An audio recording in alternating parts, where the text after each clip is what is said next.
Meus irmãos, primeira leitura do dia se encontra na palavra de Deus no livro do profeta Ezequiel, a partir do capítulo 37.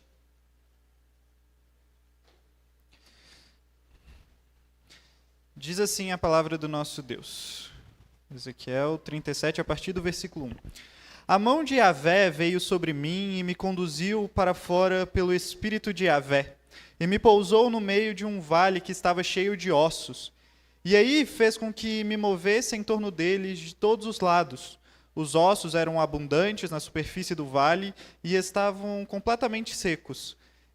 Ele me disse: Filho do homem, porventura tornarão a viver estes ossos? Ao que respondi: Senhor Yahvé, tu o sabes. Então me disse: Profetiza a respeito destes ossos e dize-lhes: Ossos secos, ouvi a palavra de Yahvé. Assim fala o Senhor Yahvé a estes ossos: Eis que vou fazer com que sejais penetrados de espírito e vivereis. Cobrir-vos-ei de tendões, farei com que sejam cobertos de carne e vos revestirei de pele. Porei em vós o meu espírito e vivereis. Então sabereis que eu sou Yahvé. Profetizei, e de acordo com a ordem que recebi. Enquanto eu profetizava, houve um ruído e depois um tremor, e os ossos se aproximaram uns dos outros. Vi então que estavam cobertos de tendões, estavam cobertos de carne e revestidos de pele por cima, mas não havia o espírito neles. Então me disse: Profetiza ao espírito, profetiza, filho do homem, e dize-lhe: Assim diz o Senhor Yahvé: Espírito, vem dos quatro ventos e sopra sobre estes mortos para que vivam. Profetizei de acordo com o que ele me ordenou, e o Espírito penetrou-os, e eles viveram, firmando-se sobre os seus pés como um imenso exército. Então ele me disse: Filho do homem, estes ossos representam toda a casa de Israel, que está a dizer: Os nossos ossos estão secos, a nossa esperança está desfeita, para nós está tudo acabado. Pois bem, profetiza e dize-lhes: Assim diz o Senhor Yahvé: Eis que abrirei os vossos túmulos e vos farei subir dos vossos túmulos, ó meu povo, e vos reconduzirei para a terra de Israel. Então sabereis que eu sou Yahvé, quando abrir os vossos túmulos e vos fazer subir de dentro deles, ó meu povo. Porei o meu espírito dentro de vós e vivereis. Eu vos reporei em vossa terra e sabereis que eu, Yahvé, falei e hei de fazer.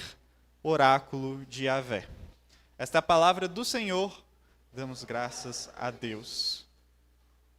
A segunda leitura do dia se encontra na Epístola do Apóstolo São Paulo aos Romanos, capítulo 8, a partir do verso 6. Diz assim a palavra do nosso Senhor: De fato, o desejo da carne é a morte, ao passo que o desejo do Espírito é vida e a paz. Uma vez que o desejo da carne é inimigo de Deus, pois ele não se submete à lei de Deus e nem pode. Pois os que estão na carne não podem agradar a Deus. Vós não estáis na carne, mas no Espírito, se é verdade que o Espírito de Deus habita em vós. Pois quem não tem o Espírito de Cristo não pertence a ele. Se, porém, Cristo está em vós, o corpo está morto pelo pecado, mas o Espírito é vida pela justiça.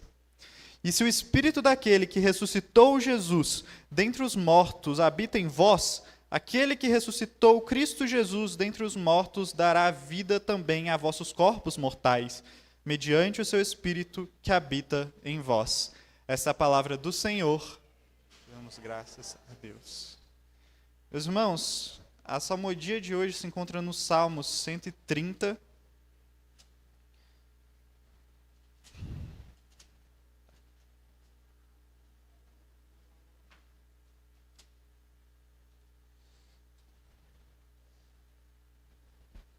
Vamos dizer isso juntos? A minha alma anseia pelo Senhor, mais do que os guardas pelo romper da manhã. Mais do que os guardas pelo romper da manhã, espera Israel no Senhor, pois no Senhor há misericórdia, nele copiosa redenção. Das profundezas clama a ti, Yahvé: Senhor, ouve o meu grito. que os meus ouvidos estejam atentos ao meu pedido por graça. A minha alma anseia pelo Senhor, mais do que os guardas pelo romper da manhã. Mais do que os guardas pelo romper da manhã, espere Israel no Senhor, pois no Senhor há misericórdia, nele copiosa redenção. Se fazes contas das culpas, Yahvé, Senhor, quem poderá se manter? Mas contigo está o perdão, para que sejas temido. A minha alma anseia pelo Senhor, mais do que os guardas pelo romper da manhã. Mais do que os guardas pelo romper da manhã, espere Israel no Senhor, pois no Senhor há misericórdia, nele copiosa redenção. Eu espero, Yahvé, eu espero com toda a minha alma, esperando tua palavra. Pois com Yahvé está o amor e a redenção em abundância. Ele guardará Israel de suas iniquidades todas. A minha alma anseia pelo Senhor, mais do que os guardas pelo romper da manhã. Pensa que os guardas pelo romper da manhã, espere Israel no Senhor, pois no Senhor há misericórdia, nele copiosa redenção. Glória ao Pai, ao Filho e ao Espírito Santo, como era no princípio, é agora e será para sempre. Amém. Meus irmãos, vamos nos colocar de pé para a aclamação e leitura do Evangelho. Jesus Cristo diz: o Filho do Homem não veio para servir, não veio para ser servido, mas para servir e dar a sua vida em resgate por muitos. Proclamação do Evangelho de nosso Senhor Jesus Cristo, segundo São João. Glória a vós, Senhor. Havia um homem em Betânia chamado Lázaro, que ficou doente. Essa Betânia era a vila de Maria e de sua irmã Marta. Esta é a Maria que ungiu o Senhor com mirra e enxugou os seus pés com os cabelos. Lázaro, que estava doente, era irmão dela. Por isso, as irmãs de Lázaro enviaram mensageiros a Jesus: Mestre, o homem a quem o Senhor ama está doente. Jesus, assim que recebeu a mensagem, disse: essa doença não levará à morte, é para a glória de Deus. O Filho de Deus será glorificado por meio dela. Jesus amava Marta e sua irmã e Lázaro. No entanto, quando ele ouviu que Lázaro estava doente, ficou mais 2 dias no lugar em que estava. Depois disso, ele disse a seus discípulos: voltemos à Judéia. Mestre, argumentaram os discípulos, os habitantes da Judéia tentaram apedrejá-lo há pouco tempo. Com certeza você não quer voltar para lá. O dia tem 12 horas, não é mesmo? Retrucou Jesus. Se você caminha de dia, não tropeça, porque vê a luz deste mundo. Mas se caminhar à noite, tropeça, pois nela não há luz. Depois de dizer isso, Jesus acrescentou: nosso amigo Lázaro adormeceu, mas eu vou acordá-lo. Mestre, replicaram os discípulos, se ele adormeceu, vai melhorar. Eles pensavam que ele se referia ao sono comum, mas Jesus, em verdade, falava da morte dele. Então Jesus lhe disse claramente: Lázaro morreu, mas estou feliz de não ter estado lá com ele, pois desse modo vocês vão crer. Mas agora devemos ir estar com ele. Tomé, também conhecido por Gêmeo, dirigiu-se aos outros discípulos. Vamos, disse ele, devemos ir também morrer com ele, acrescentou. Então, quando Jesus chegou, soube que Lázaro estava no sepulcro havia 4 dias. Betânia ficava perto de Jerusalém, a cerca de 3 quilômetros. Muitos habitantes da Judéia tinham ido visitar Marta e Maria para consolá-los pela perda do irmão. Marta, ao ver que Jesus havia chegado, foi ao encontro. Maria, contudo, ficou em casa. Mestre, disse Marta a Jesus, se pelo menos o Senhor estivesse aqui, meu irmão não teria morrido. Mas eu sei que mesmo agora Deus lhe dará o que pedir. Seu irmão ressuscitará, respondeu Jesus. Eu sei que ele vai ressuscitar, disse Marta, na ressurreição do último dia. Eu sou a ressurreição e a vida, respondeu Jesus. Todo aquele que crê em mim viverá, ainda que esteja morto. E todo aquele que vive e crê em mim jamais morrerá. Você crê nisso? Sim, mestre, disse ela. Eu creio que o Senhor é o Messias, o Filho de Deus, aquele que estava prestes a vir ao mundo. Após dizer essas palavras, Marta voltou para casa para encontrar Maria, sua irmã. O mestre está aqui, disse a irmã em particular, e ele está chamando por você. Maria, ao ouvir isso, levantou-se depressa e foi ao encontro dele. Jesus ainda não tinha entrado na vila, ele estava no local em que Marta se encontrara com ele. Os habitantes da Judéia estavam com Maria, consolando-a, viram-na levantar depressa e sair. Eles imaginaram que ela estivesse ido ao sepulcro para chorar ali e a seguiram. Ao chegar no lugar que Jesus estava, Maria o viu e prostrou-se aos seus pés. Mestre, disse-lhe, se pelo menos o Senhor estivesse aqui, meu irmão não teria morrido. Jesus, ao ver Maria e os habitantes da Judéia que a acompanhavam chorando, agitou-se no espírito e perturbou-se. Onde vocês o colocaram? Perguntou ele. Mestre, venha e veja. Jesus caiu em lágrimas. Vejam, disse os habitantes da Judéia, vejam como ele o amava. Bem, disseram alguns, mas ele abriu os olhos de um homem cego, certo? Ele não poderia ter feito alguma coisa para impedir que este homem morresse? Jesus sentiu-se mais uma vez profundamente comovido. Ele foi ao sepulcro, era uma caverna e uma pedra fora colocada em frente à entrada. Removam a pedra, disse Jesus. Mas, mestre, disse Marta, irmã do homem morto, já faz 4 dias, ele já cheira mal. Eu não lhe disse que se crer verá a glória de Deus? Disse-lhe Jesus. Então removeram a pedra. Jesus levantou os olhos. Obrigado, Pai, disse ele, por me ouvires. Sei que tu sempre me ouves, mas eu disse isso por causa do povo que está aqui, para que eles creiam que tu me enviaste. Após dizer essa palavra, ele falou em alta voz, Lázaro, venha para fora. E o homem morto saiu. Ele estava todo envolvido em faixas de linhos, pés e mãos e rosto envoltos em um pano. Soltem-no, disse Jesus, e deixem-no ir.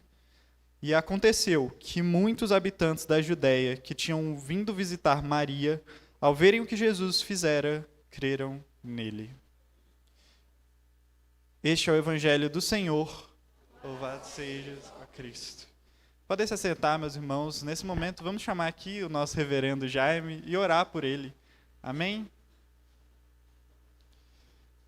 Senhor, Deus Todo-Poderoso e Misericordioso, obrigado por mais esse dia na Tua presença.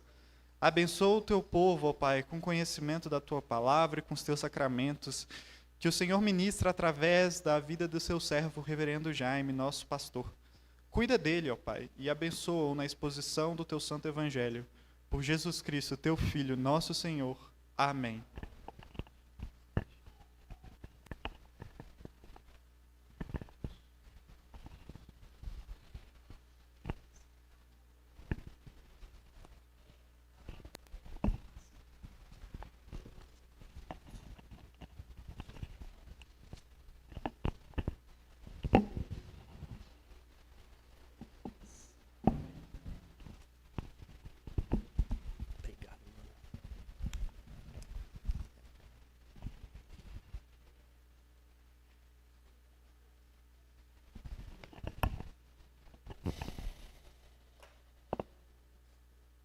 Glória a Jesus.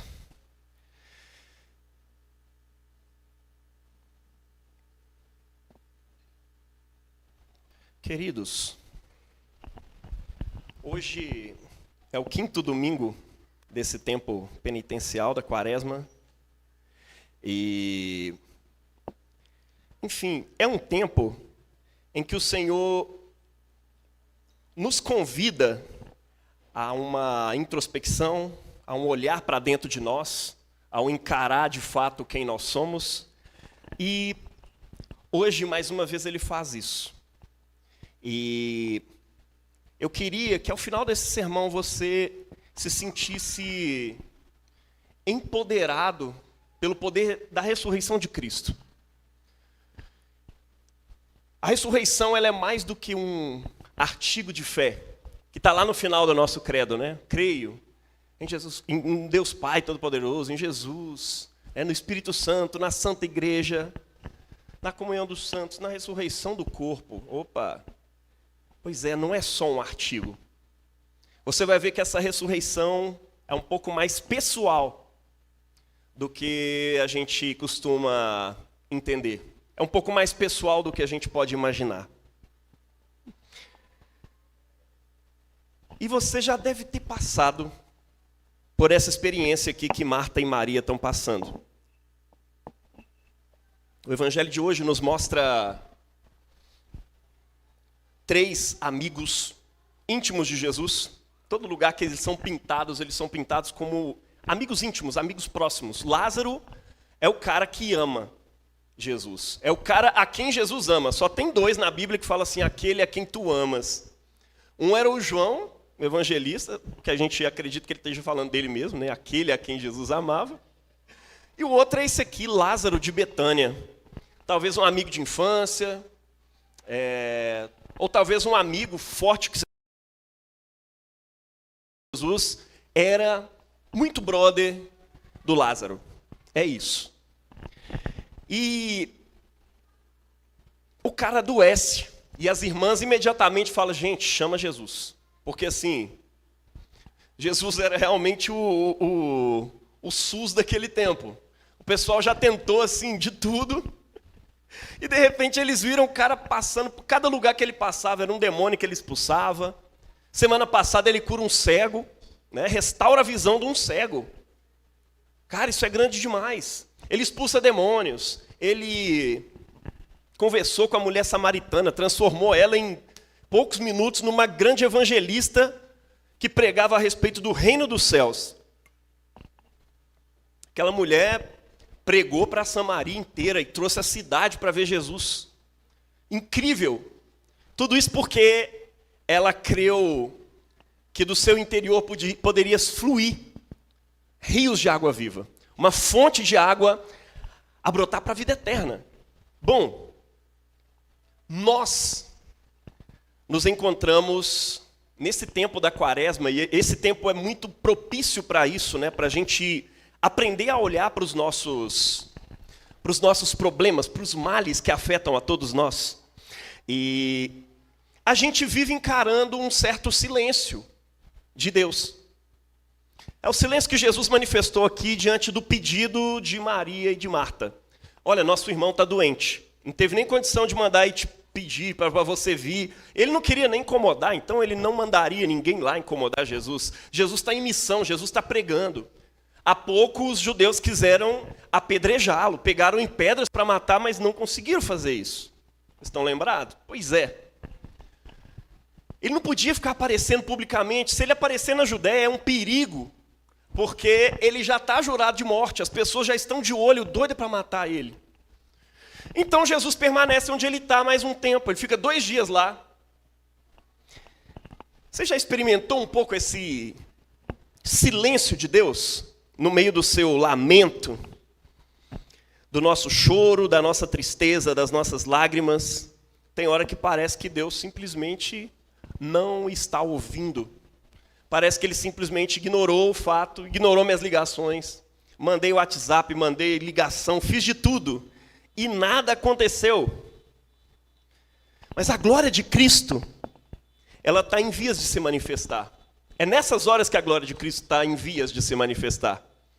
Quem foi casado aí por mim, sempre acaba ouvindo a mesma mensagem, né? Que é na nossa insuficiência que Cristo manifesta a sua suficiência. Isso está acontecendo desde lá do capítulo 2, que ele está falando de manifestar a sua glória para Natanael. Depois ele fala de manifestar a sua glória nas bodas de Caná, transformando água em vinho. Jesus está o tempo todo manifestando a sua glória. E aqui, nesse texto de hoje, gigante inclusive, né, são 40 e tantos versículos, ele está manifestando a sua glória novamente. Novamente diante de uma impossibilidade. E diante dessas impossibilidades, gente, a glória de Cristo vai se manifestar com certeza. Né? Seja em nossa perseverança, embora Deus esteja em silêncio, seja no atendimento que Ele vai fazer do nosso clamor. Isso vai depender só de uma pessoa, Deus. eu não sou aquele falso profeta que vai falar que vai depender só de você e da sua fé. Porque muita gente tem fé e o milagre, ou aquilo que está sendo buscado especificamente, não acontece. E aí? Né?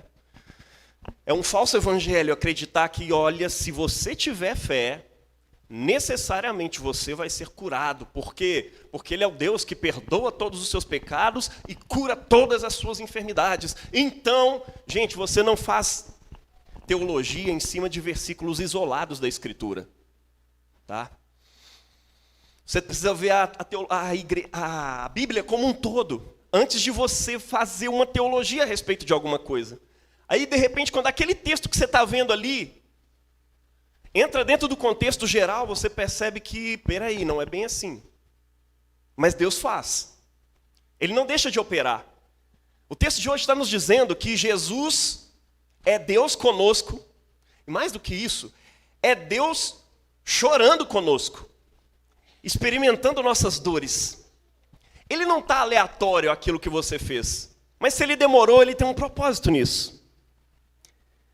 Uma coisa é fato. O mal vai chegar para todos nós. E nenhuma teologia triunfalista vai mudar esse fato. Nenhuma teologia triunfalista que acredita que nós é só vitória, é só alegria, é só euforia todo dia com Jesus. Tinha até uma música com isso, né? Jesus é alegria, companhia, euforia, todo dia. Só que não.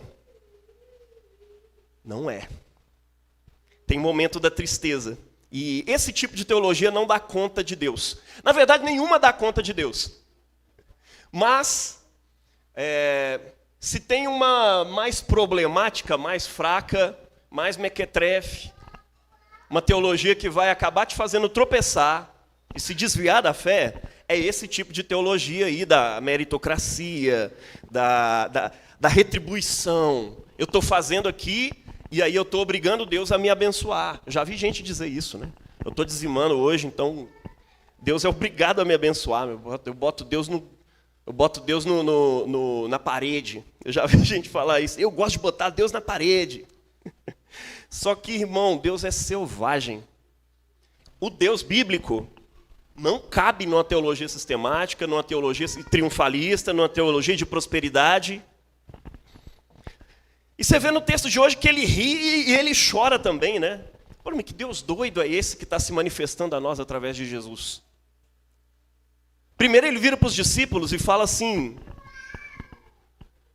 eu me alegro por não ter estado lá nesses últimos 2 dias. Porque agora o Lázaro dorme. E é por causa de vocês que eu me alegro. Aí, pessoal, como assim? Lázaro dorme? Deixa ele acordar, Jesus. Não manifesta lá não, porque assim, se você aparecer lá, o pessoal está doido para te matar. Tanto que o Tomé vai dizer isso, né? Então vai, então, vamos lá. Bora aí, morrer com ele.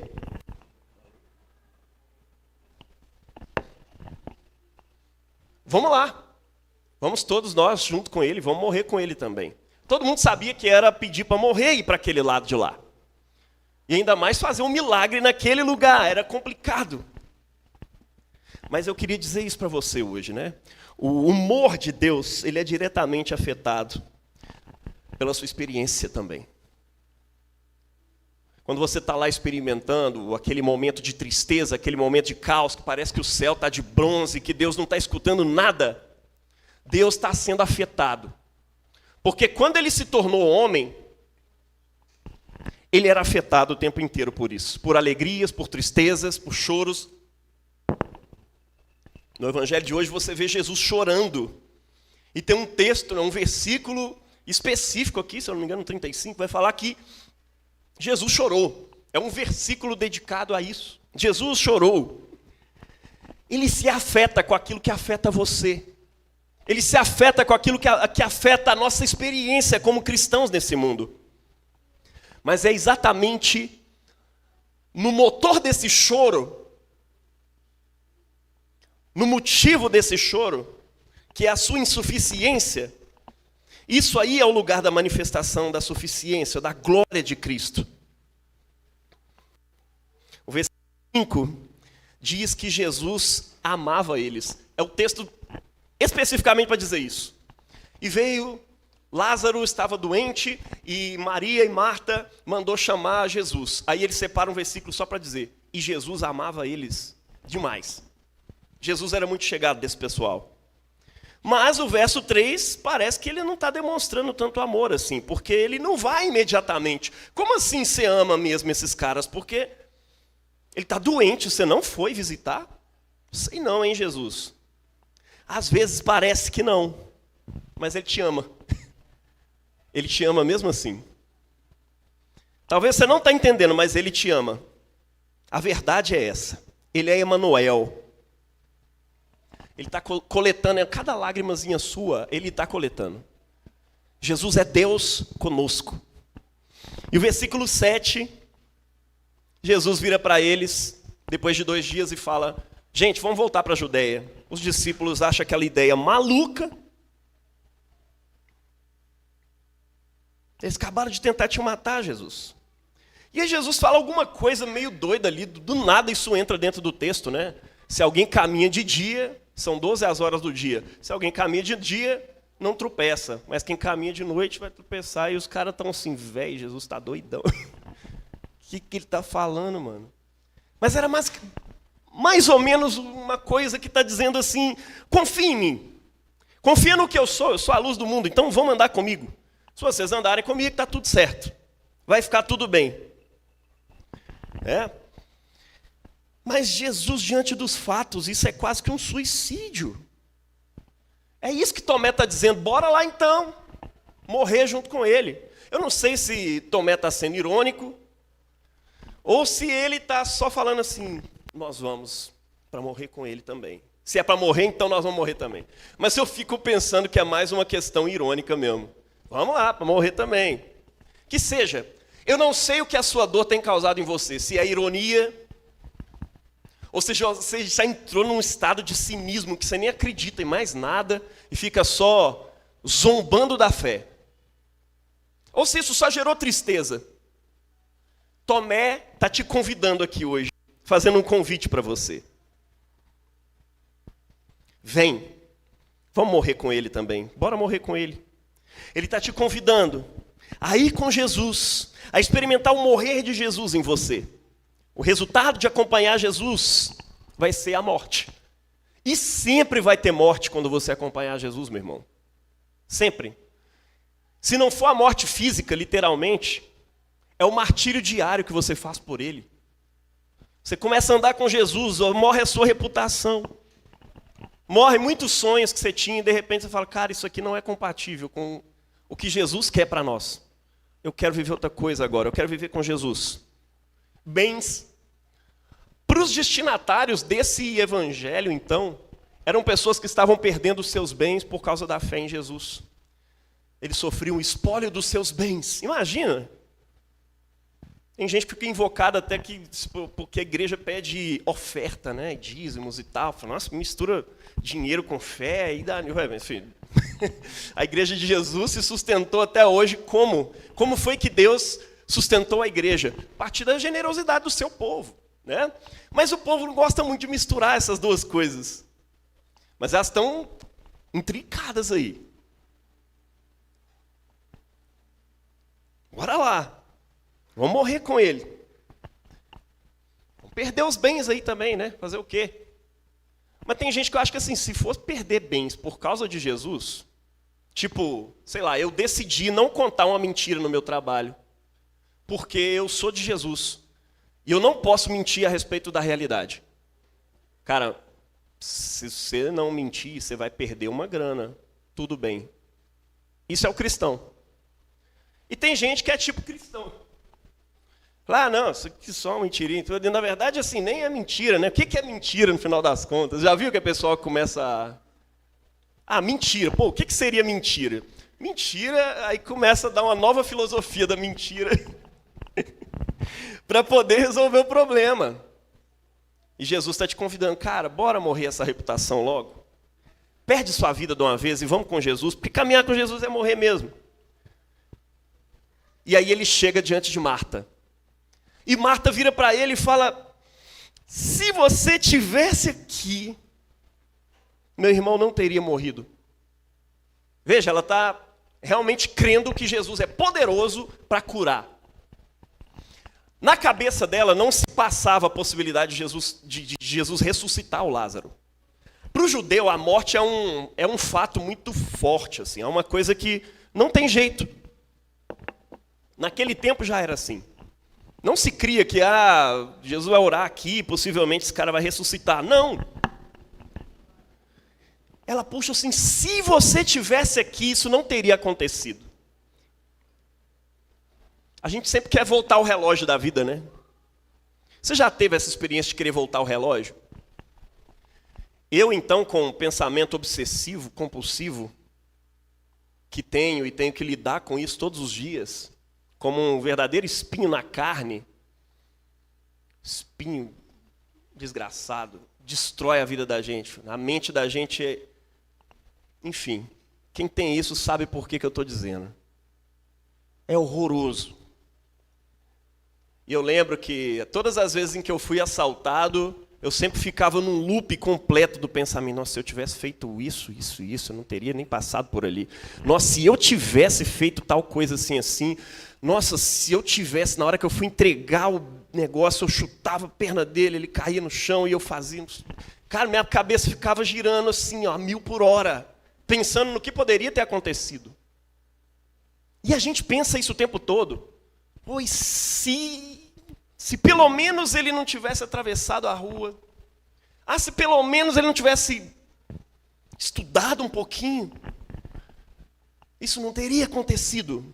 Gente, essa é a experiência humana sendo colocada aqui diante de Cristo.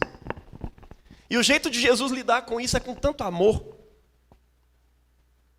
O convite de Cristo não é para você olhar para trás e tentar voltar o relógio. O convite de Cristo no Evangelho de hoje é, ao invés de voltar lá atrás, vamos lá para frente, vamos lá para o futuro. No futuro, olha para o futuro. E aí Jesus vira para ela e fala a crença escatológica judaica. Ele vai ressuscitar. E aí Marta fala assim, eu sei, Jesus, eu confio nisso. Ele vai ressuscitar no último dia, eu acredito nisso. Essa é a nossa fé. Aí Jesus está assim, nós não estamos falando só de um artigo de fé aqui agora. Vamos olhar para o futuro. Nós vamos trazer o futuro para o presente. Sabe aquela ressurreição lá do último dia, daquele artigo de fé? Jesus liga a ele, e o momento presente, no qual ele estava ali com Marta, e ele fala, sabe a ressurreição? Eu sou a ressurreição. Alguns textos vão trazer, eu sou a ressurreição e a vida. Quem crê em mim, ainda que esteja morto, viverá. Aquele que crê em mim, ainda que esteja morto, viverá. E quem vive e crê em mim, não morrerá. Eu fico até assim, cara, possível? É possível uma coisa dessa? Sim. Jesus está dizendo, vamos parar de olhar lá para trás, se eu tivesse aqui. Não, eu estou aqui agora, e existe o futuro de Deus. Qual que é a possibilidade do meu irmão voltar a morrer? Não, voltar a viver, né? Existe um futuro de Deus. E ele vai vir, obrigado, meu amor. Ele vai vir, vai acontecer. Mas aquele que crê em mim, acontece uma coisa na vida dele. Aquele poder lá do futuro, de repente ele é antecipado e se manifesta no presente. O passado não tem jeito de voltar. Mas nós cristãos temos uma esperança firme. A esperança do Cristo que traz o escatom, aquele trem da escatologia, ele traz para o agora. Ele é aquele através de quem tudo isso vai acontecer. E Marta diz, eu creio, Senhor, que Tu és o Messias, o Filho de Deus, o enviado de Deus. E Jesus, beleza, é só isso que eu preciso. Eu só preciso dessa pequena fé sua.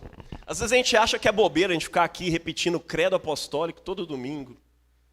Né? Você que faz isso todos os dias. Você fala, que bobeira, ficar repetindo esses negócios e tal. Mas é em cima dessa semente de fé que Jesus trabalha. Só que às vezes a gente precisa dar uma acordada assim, Jesus precisa bater o pé e falar, peraí, sabe esse negócio que você está falando todo dia aí? Sou eu. Sabe o Pai Nosso, que você ora todo dia? Venha a nós o teu reino e seja feita a tua vontade, assim na terra como no céu. Pois é, esse jardim onde a vontade de Deus, que é feita no céu, ela se concretiza na terra o tempo inteiro, está disponível para você em Cristo Jesus. E o apóstolo Paulo diz isso no texto de hoje, né, na segunda leitura. Se em vós habita o Espírito daquele que ressuscitou a Cristo dentre os mortos, Ele também vivificará o vosso corpo mortal. Ele vai fazer uns milagres, vai fazer uns negócios muito doidos. Ele vai antecipar o futuro da nova criação no agora. E aí você tem uma quebra no texto nesse momento, né? Aqui onde a Marta vai convidar a sua irmã Maria para que ela esteja lá no que está acontecendo. Seja lá o que Jesus for fazer, eu quero convidar minha irmã para estar aqui com nós. E ela vai lá e chama a irmã, fala, Jesus está te chamando. E aí Maria imediatamente se levanta e sai correndo. Os judeus pensam que ela está indo fazer o quê? O que todo mundo faz. Vou voltar lá no túmulo de novo e vou chorar. É o que todos nós fazemos.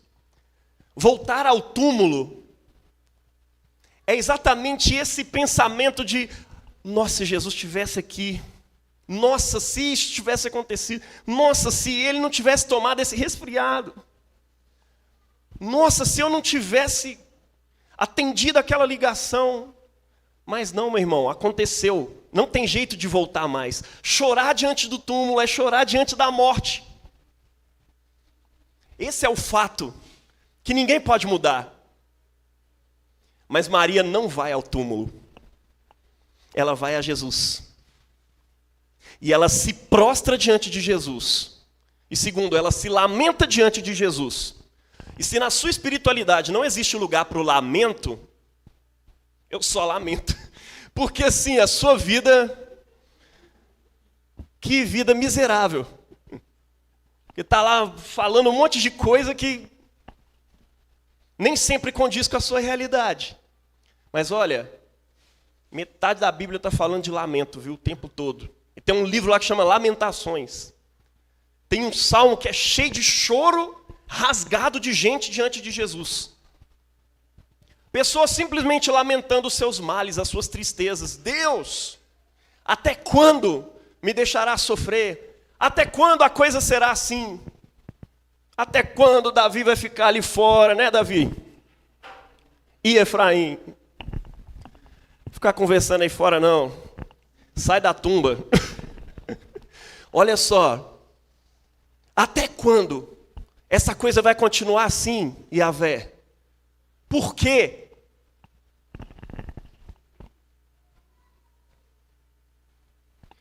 Gente, Maria adora Jesus primeiro. Independentemente do que está acontecendo, eu adoro, eu vou adorá-lo. Você costuma fazer isso? Você costuma lamentar diante de Jesus? Porque muitas vezes a gente está querendo dar respostas para o problema dos outros. A pessoa está sofrendo na sua frente e você está ali assim, nossa, eu sou um cristão, qual resposta que eu vou dar? Não, eu preciso dar uma resposta. Gente, sabe qual foi a resposta de Deus em Cristo Jesus? Muitas vezes, chorar junto com eles.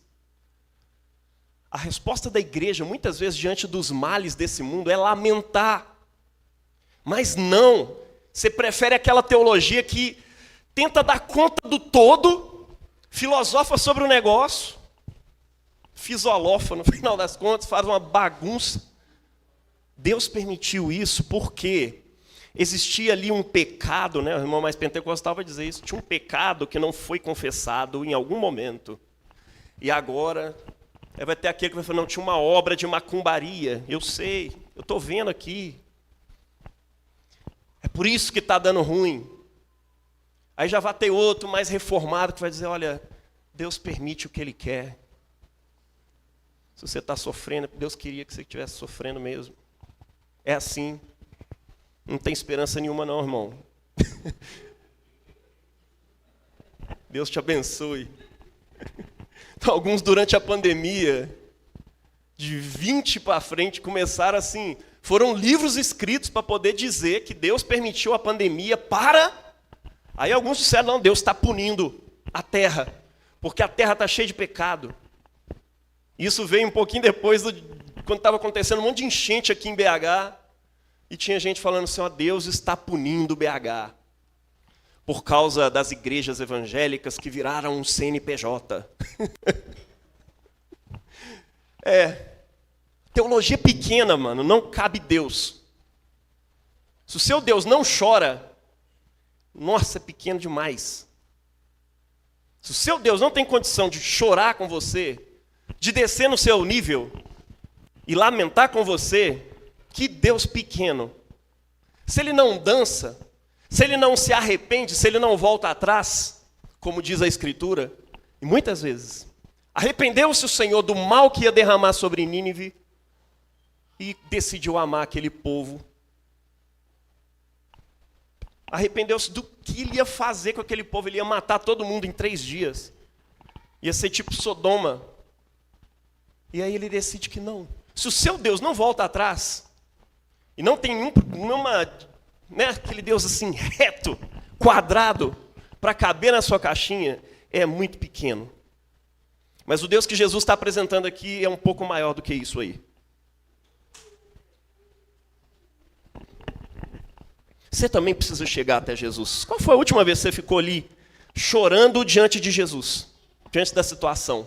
Apresentou essa situação para Jesus e falou, Jesus, eu não dou conta.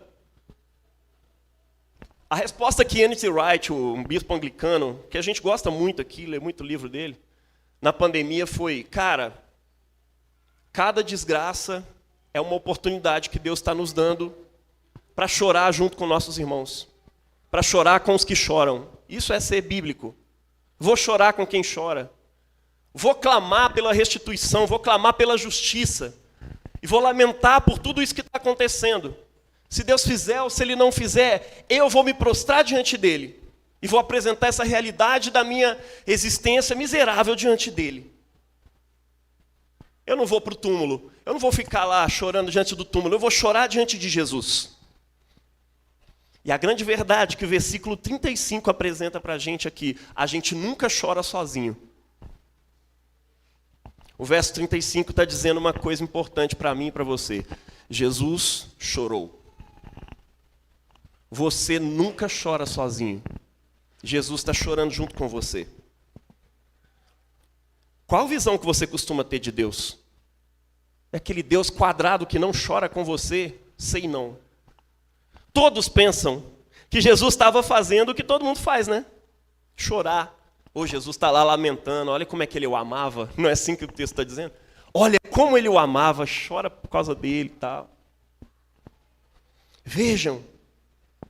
E daí surge um comentário, né? Veja como ele o amava, e outro pessoal, amava mesmo? Porque assim, se amasse de verdade, não poderia esse que abriu os olhos do cego impedir que esse amigo dele não morresse? Sei não. Será que ama mesmo? E é daí que vai surgindo aquele tanto de filosofia avacalhada. Aquelas teologias de boteco. Não importa o que dizem. Ele ama sim. Ele amava muito aquele cara. E ele está trabalhando, e ele trabalha em nós para manifestar a glória. Não sua, a glória é dele. Tem gente que chega quase lá e fala, e aí Deus vai vir tal e vai te dar a glória nesse dia. Fala, meu irmão, a glória não é sua. A glória é de Cristo. E ele manifesta quando ele quer. Se você ama Cristo, se você ama Jesus, você vai amar ver a glória dele manifesta na sua vida.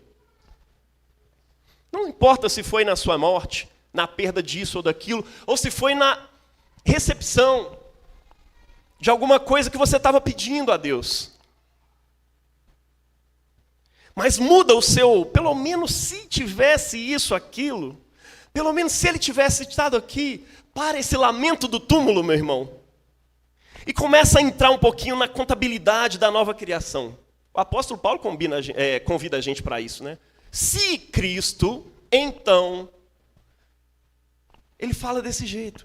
Se Cristo é o Messias prometido, como Maria está realmente dizendo ali, e Marta também para Jesus, se ele ressuscitou dentre os mortos, se, troca esse se por aquilo que é realidade de Deus para nós. Cante, confesse, proclame a realidade da nova criação que já começou no corpo de Cristo. Se ele ressuscitou, então ele não morre mais. E se ele está diante de Deus para interceder por mim, a intercessão dele é forte. Se ele é a ressurreição e a vida, ele é a própria ressurreição, então o nosso coração se aquieta e fica em paz. Se ele está no barco, está tudo bem. Se Jesus está junto, acabou o problema. E é então que a gente para de lamentar frente aos nossos túmulos e vamos até a ressurreição e a vida. E é então que o creio na ressurreição do corpo deixa de ser só um artigo de fé para ser realidade em nossas vidas mortais. Deixa de ser só um artigo de fé para ser a manifestação da glória de Cristo em nossas vidas. Mas para isso a gente precisa fazer uma coisa. Toda vez que Jesus manifesta a sua glória, ele coloca o ser humano no processo e pede ele para fazer alguma coisa. Para transformar água em vinho, ele falou, gente, enche essas talhas de água. E o pessoal está, nossa, a gente está precisando de vinho, ele está mandando trazer água. Não, Jesus, o pessoal não está com sede, eles estão querendo vinho. Ele falou, vai lá e enche isso de água. Eu não sei se o que Deus está te pedindo para fazer parece, logicamente, conectado com o que você está precisando. Mas faça. Obedeça a Ele. A sua fé, a fé que Ele precisa para operar, é a mínima fé de que Ele é aquele Messias prometido. Se você entendeu que Ele é o Messias e que é Ele que traz o reino de Deus para a terra, é só disso que Ele precisa para poder trabalhar e manifestar a glória dEle. Mas para manifestar essa glória, você só precisa de uma fé suficiente para remover a pedra. Jesus, eu não consigo ressuscitar Lázaro, mas você consegue dar ideia no pessoal para eles empurrar essa pedra? É isso. A sua força vai até onde ela vai mesmo. Jesus não te pede nada além da sua força. Enche essas talhas de vinho. Aquele, para quem não sabe, é um trabalho demorado, tá? Quase 100 litros de água, cada talha, cada uma das 6 talhas. Eu falei, 600 litros d'água. É muito balde indo para lá e para cá e voltando, enchendo a talha. Isso significa para nós que muitas vezes a obediência humilde a Cristo vai levar tempo, vai gastar tempo. O vinho leva tempo para poder fermentar. Obedecer a Jesus leva tempo. Remover uma pedra envolve muita força. Mas a gente sabe que não é a nossa força que está fazendo a coisa. A gente está só crendo o mínimo para poder obedecer. Creia o mínimo para poder obedecer a Jesus. O resto deixa com Ele. Ele vai fazer. Marta e Maria, elas criam corretamente nesse artigo de fé. E elas criam que Jesus é o próprio Messias escolhido, da fé que elas proclamavam na sinagoga todos os dias. Mas elas creram que elas estavam diante daquele de quem as profecias falavam. E participando, seja lá do que for que Jesus estaria fazendo naquele momento. Ela está em Cristo. A sua realidade hoje é outra, meu irmão. A partir do dia que você se batizou, você está em Cristo. A sua realidade é outra. Jesus não precisa mais do que uma fé obediente e sincera, capaz de remover uma pedra ao seu comando, para que Ele possa manifestar em nós a sua glória. Você quer ver? Você quer ver essa glória, meu irmão? Só isso. Só tem um coração no lugar certo. Às vezes tudo que você precisa é ficar repetindo e confessando esse credo apostólico todo dia mesmo. E lembrar de colocar a sua fé no lugar certo.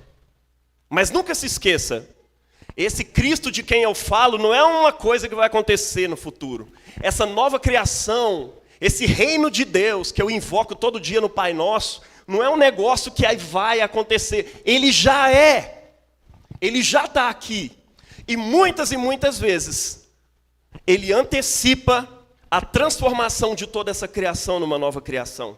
Como? Curando a gente. Eu já fui curado por Jesus. Várias pessoas aqui já experimentaram curas que foram milagrosas. Experimentaram situações que, se não fosse a mão de Deus, não teriam acontecido. E a gente se regozija, porque a gente vê assim, cara, parece que existe Deus mesmo, né? Ele escuta os trem que a gente fala com ele, ele vai lá e opera, né? Sim, ele faz, sabe por quê? Porque o reino já está aqui. E ele gosta de te lembrar. Ele antecipa o futuro dizendo, olha, eu estou aqui.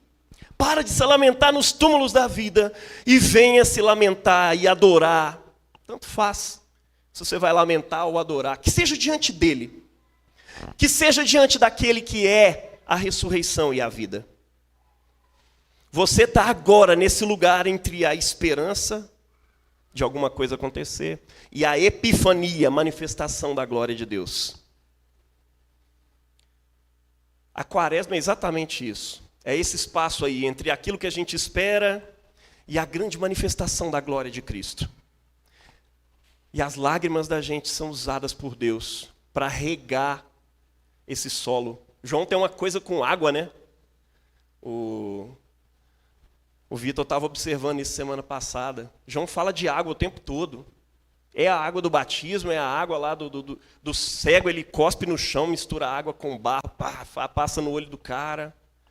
Com a mulher samaritana, ele fala da fonte de água viva e tal. Acho interessante isso. Porque as lágrimas de Maria se misturam com as lágrimas de Cristo Jesus, se mistura com as lágrimas de Marta, e aquilo ali está regando uma semente de esperança, que no final é simplesmente uma coisa, ressurreição.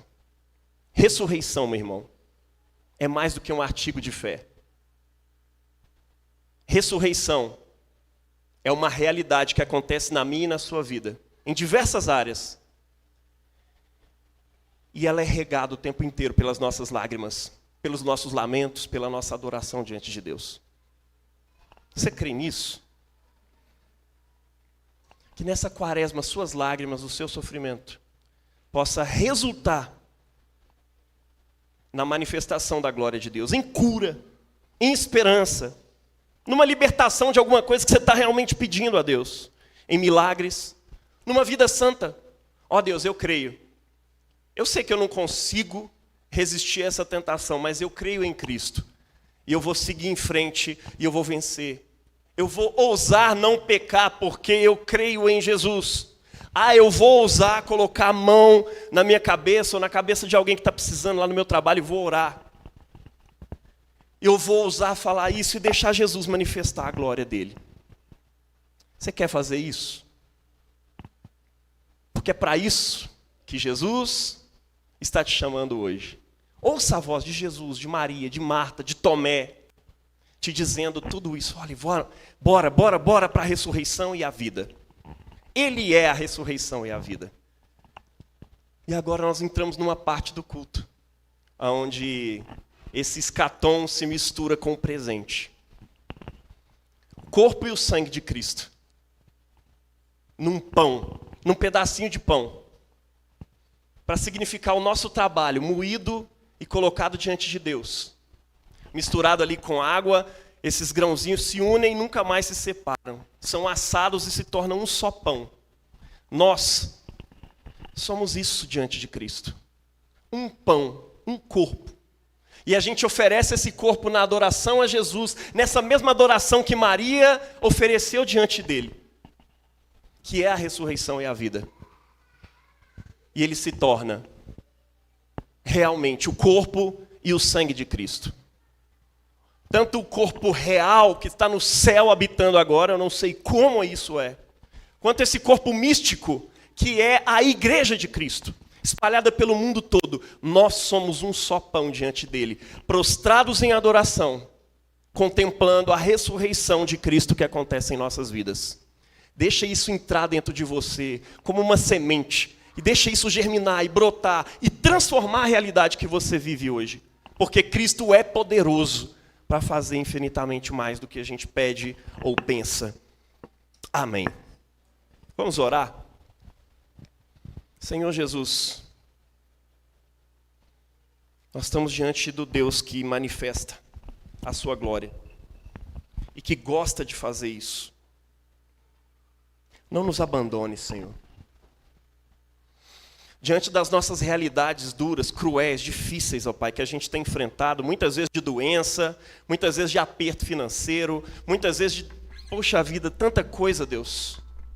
Tem misericórdia de nós e vem até nós. Nós sabemos que Jesus é Deus conosco, que o Senhor se mostrou presente. E não somente ficou vendo a gente chorar, Ele chorou com a gente. Mas Ele não nos deixou sem resposta. Ele manifestou a sua glória a nós. Nós somos gratos a Ti, Jesus, porque o Senhor manifesta a sua glória. Tu és o Deus que manifesta a sua glória. Manifesta nesse momento do culto, Senhor. Seja engrandecido, ó nosso Deus. Ouve a semente da nossa esperança, Senhor.